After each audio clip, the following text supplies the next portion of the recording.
And so, what I wanted to do, because when I started to look for books that would be helpful for me as well, I find that a lot of the books were really geared towards, white men telling them, hey, here's how you lead women and people of color.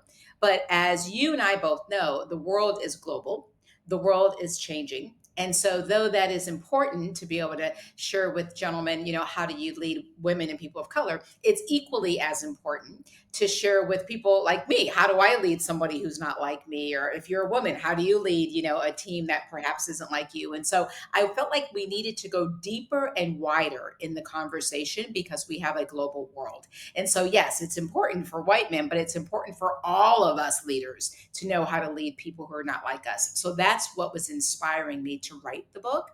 So that's the first thing. It was just a personal need, right?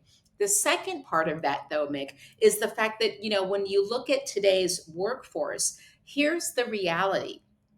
Right now, we've got six generations at work. That's unheard of. That's the first time in history. And when you think about just the generational differences, right? A boomer doesn't think like a zoomer does, for an example, and everything in between. So every single generation has a different expectation, different work, perspective, how they see work. So that's the first thing. Generationally, all leaders are being challenged because, you're leading people who may not even have the same generation as you. Second part of that is that the fact that women are the majority of the population right now in most countries. So I'm here in the US. It's definitely true for the US, and it's also true for many other countries as well.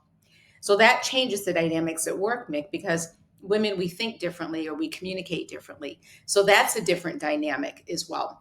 Then you've got the LGBTQ plus community. So that there's a lot of differences there. You may have people as well who are from different cultures that are on your team who have a different worldview. You may have people who have neurodiversities, or maybe they have disabilities. And so the list goes on and on and on and on.